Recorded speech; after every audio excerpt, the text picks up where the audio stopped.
economic, societal, and government upheaval, so you can stay ahead of the changes in our world and keep your family safe.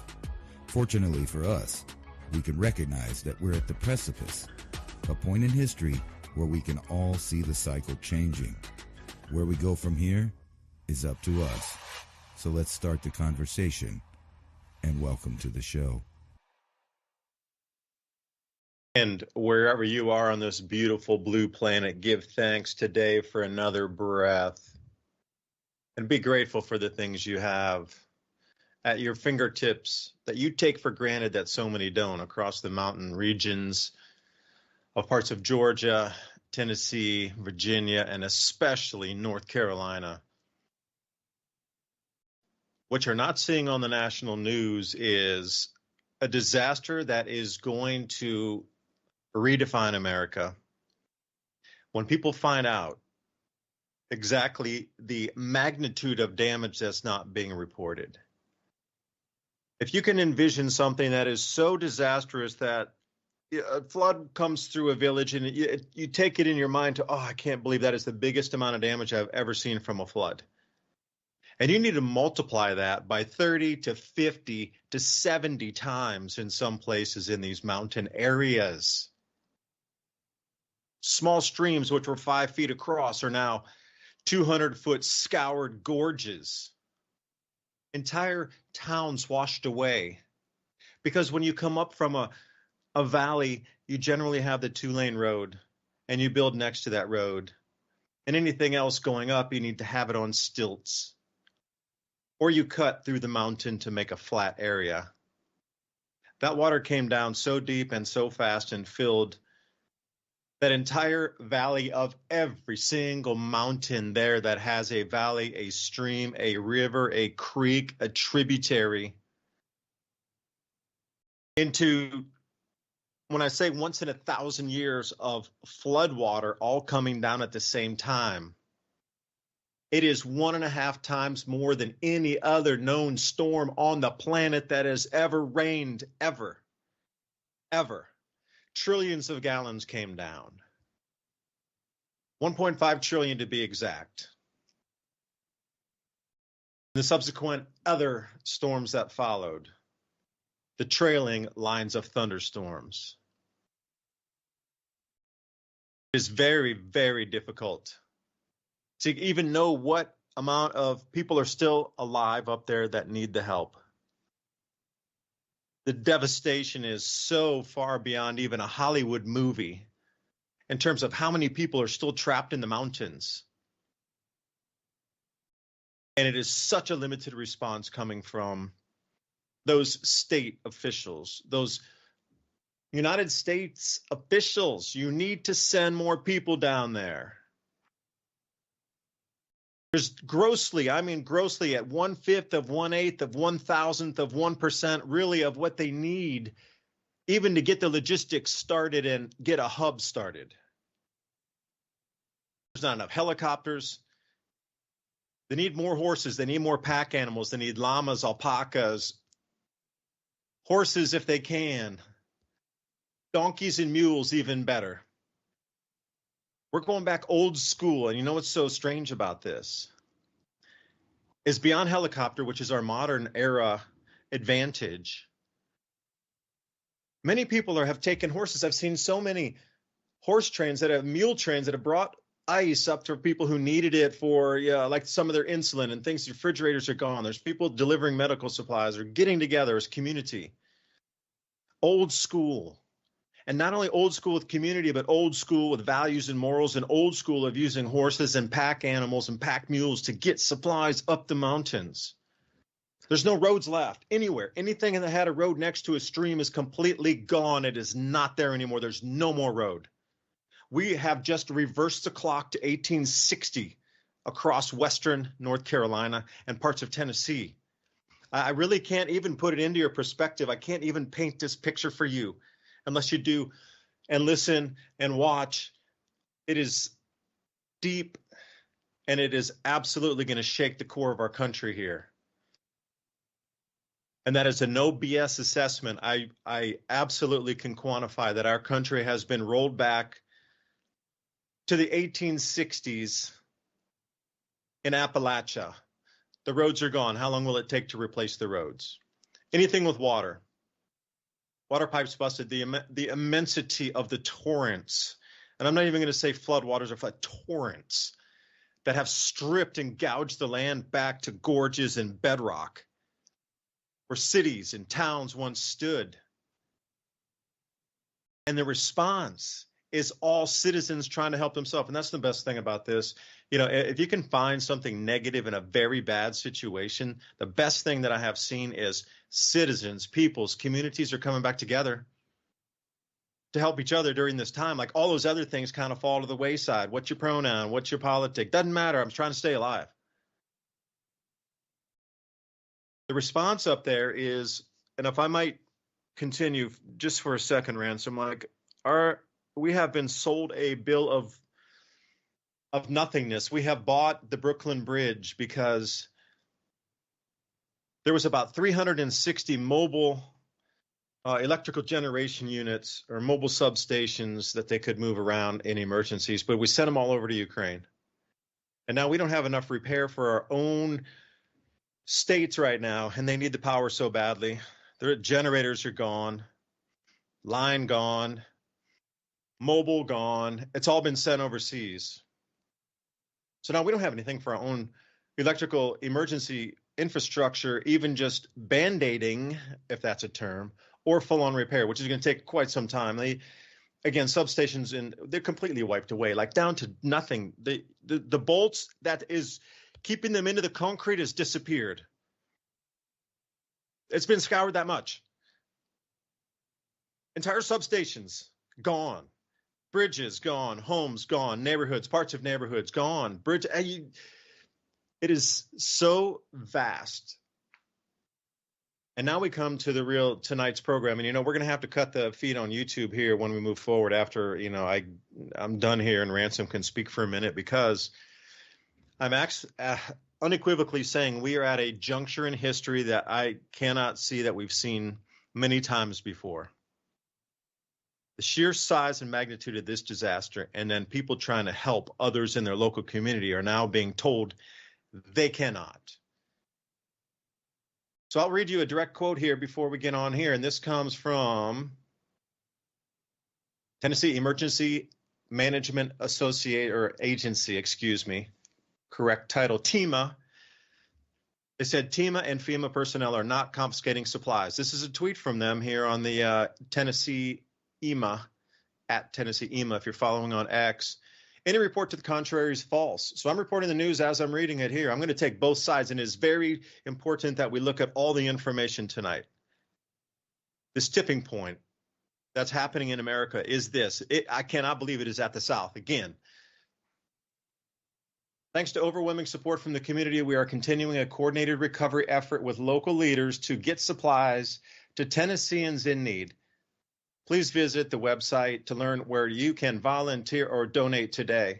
And I'm thinking, awesome, you know what? I am motivated. I want to help my people around here, so I am going to run up and volunteer and donate.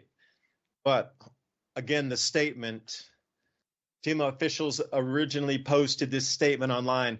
While local communities appreciate the volunteer spirit during disasters, please do not send donations that have not been requested by state or local authorities. I'm on ham radio at the top of a mountain, and I found a repeater that finally works, and I'm able to get a hold of somebody, and I need help.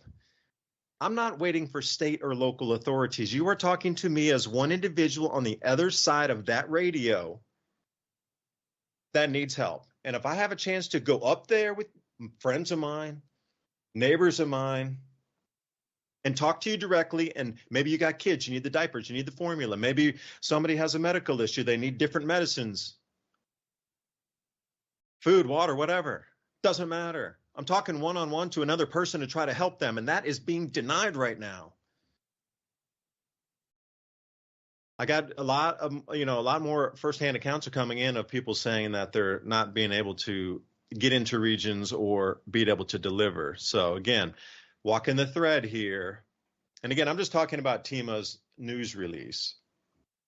TEMA is not accepting volunteers or donations until the life safety mission is complete. Wait, did you not just said to learn where you can volunteer or donate today? And then they tell you, we can't do a thing until the next one, maybe. They want you to donate directly to FEMA, of course. TEMA works with TVA, which is the Tennessee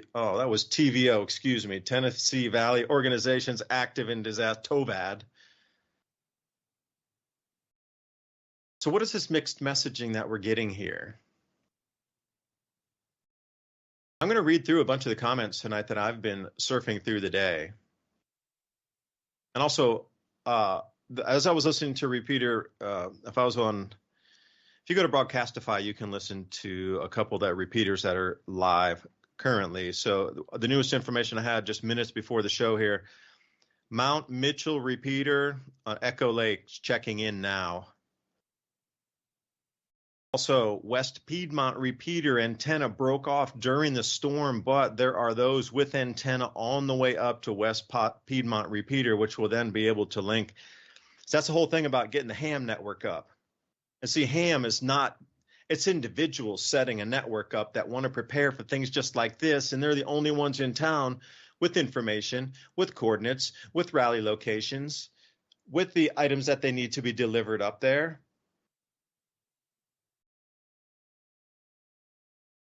But nobody wants to listen. They just come rolling in with their big old 30-train wagons with their little red lights on it like it's some choo-choo set with an ego attached to every single helmet. It's our scene now. Wait, you don't even know the first thing about the mountain. You don't know where the hollers are. You don't know anything. Well, we're looking at a map. You're out here. Don't let anybody pass in. Like, what are you? You know, it's that same kind of mentality that is now. There's different areas that are under control that are literally under federal control where you cannot go in. They actually took over a whole area, and if you go in, it's federal laws you're breaking because they took federal control over it. Oh, also, if I may, this is YouTube. If you're listening, this is a public service announcement from the American Red Cross. And this is for North Carolina and emergency situations in East Tennessee. We do not label blood products as containing vaccinated or unvaccinated blood, as the COVID-19 vaccine does not enter the bloodstream and poses no safety risk to the recipient. If you have safety concerns about potential blood transfusions, please speak with your medical care team. Unquote, from the American Red Cross. I would leave that there, but there are rally points, and as we come through tonight, I do want to read some of the things. Now, Ransom, I don't know if you're hearing about what's going on out here, because it sure isn't making very much national news, and it is a travesty beyond all travesty. Everybody at anything in FEMA, you're all fired. You work for us, you are all fired, and we as locals are going to take care of this situation. All of them are gone. None of them should have a position after this at all. And those associated associations and agencies that are with that are coordinating around the edges. Also, you've dropped the ball so greatly, I don't even know if there's a ball that you ever had to drop. You all should resign, and there should be absolute closure of these agencies. They're doing nothing. They're not there. How can they possibly receive funding if there's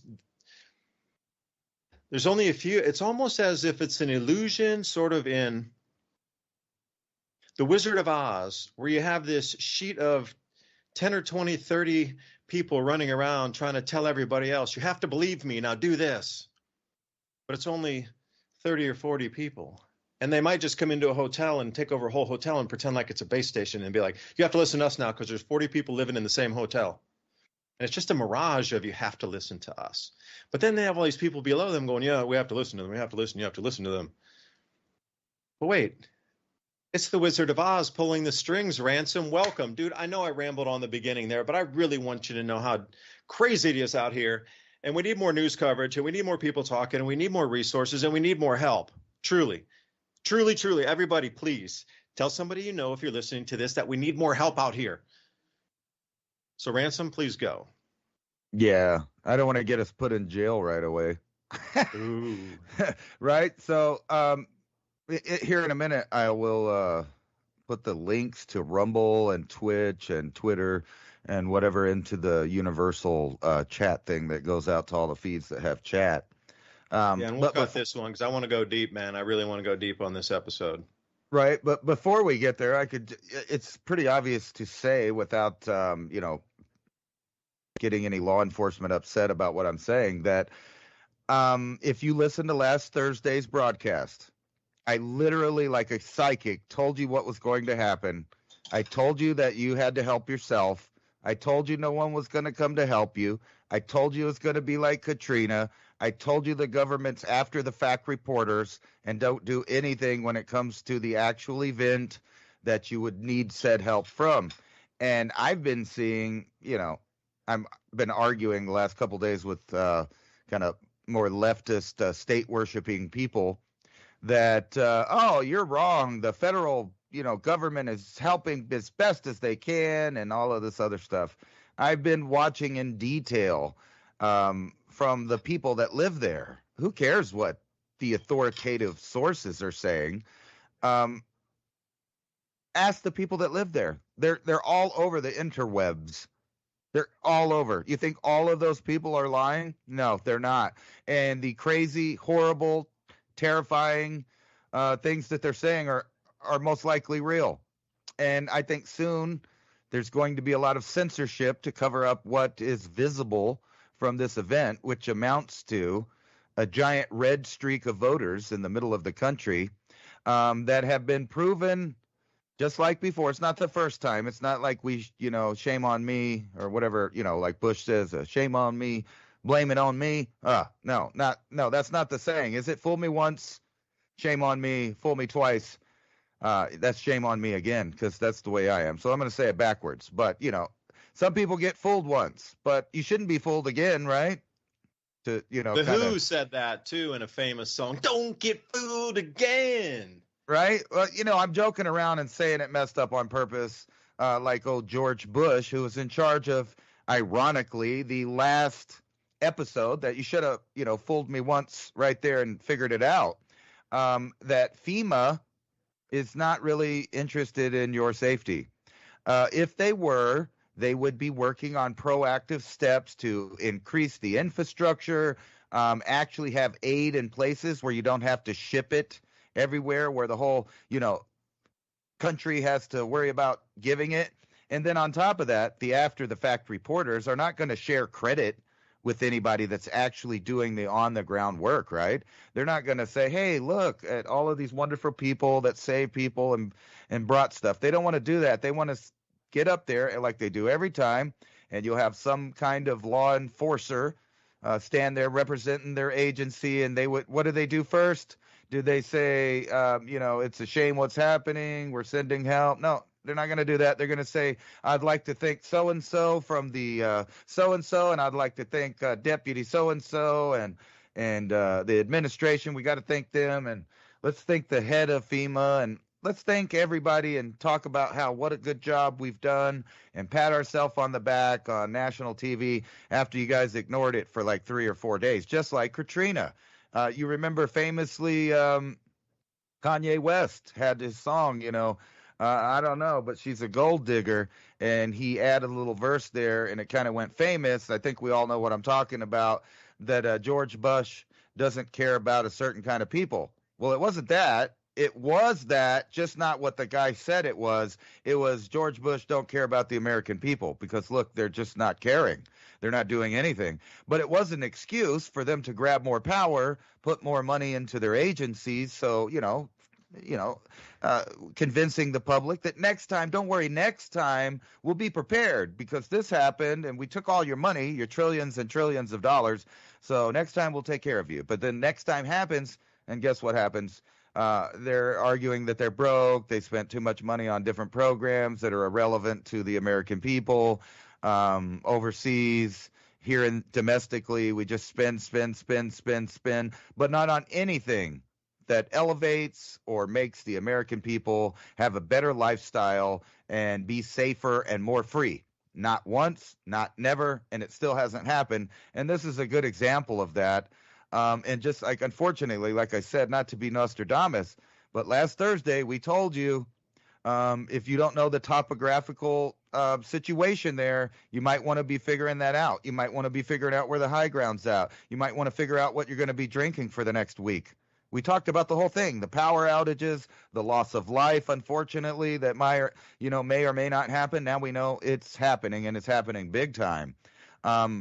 Look at all those people, unfortunately, and I'm not trying to trash them, because some of the situations, it didn't matter if you were prepared for or not. It just didn't matter.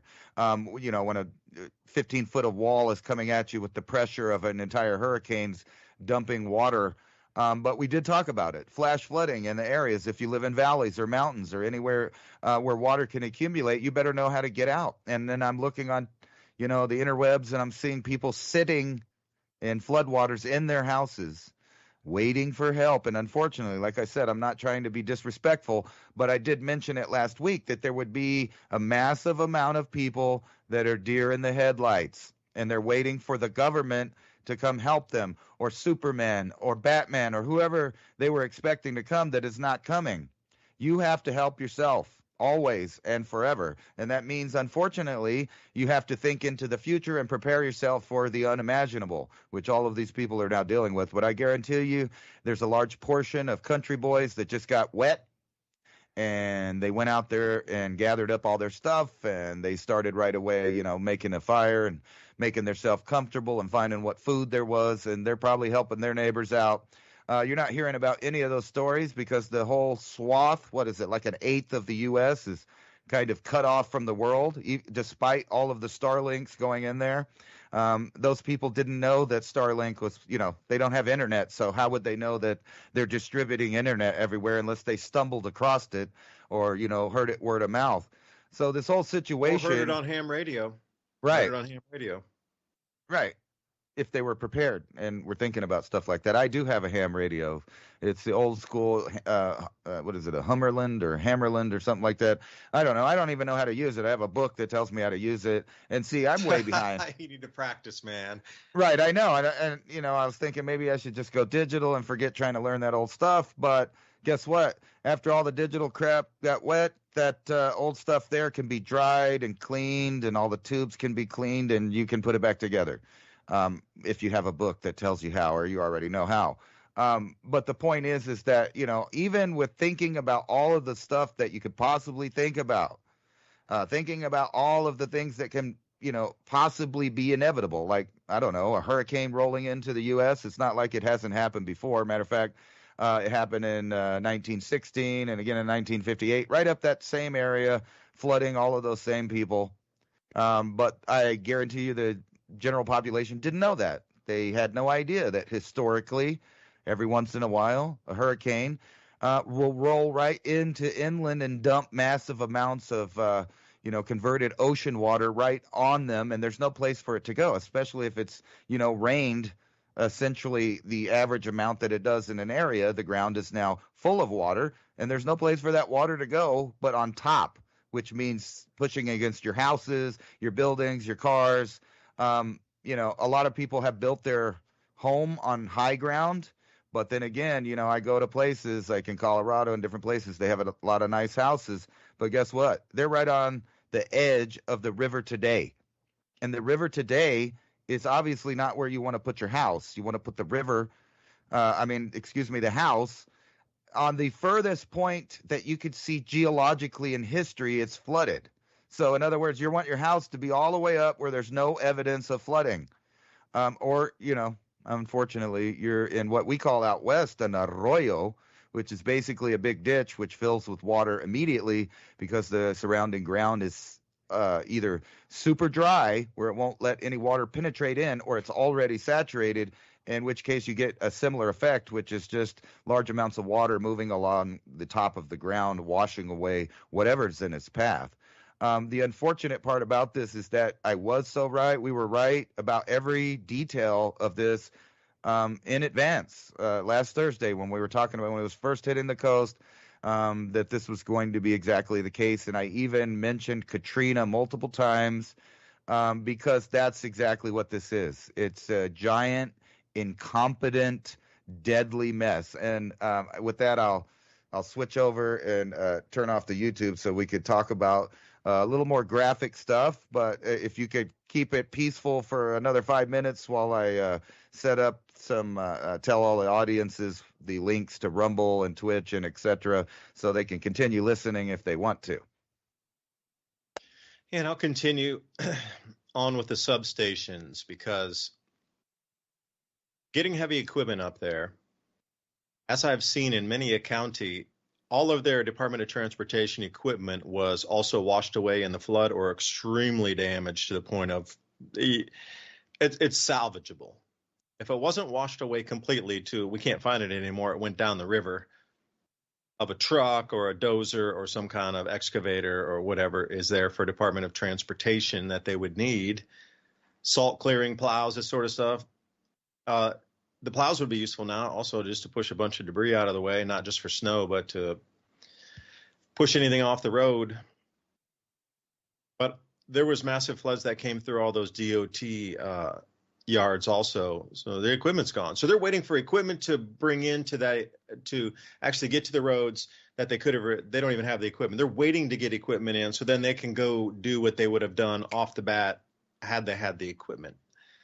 So we're like 2 steps back getting heavy equipment up into there anyway to do real road anything, but there's really not much road left. That's the whole thing that I'm trying to get back is all the infrastructure we put in place, like let's say from the TVA projects in the 1930s up until now in North Carolina has been washed away to a great extent. And all what you consider the moderns, like modern piping, conduit, this sort of thing, also just mangled and ripped out of the earth violently.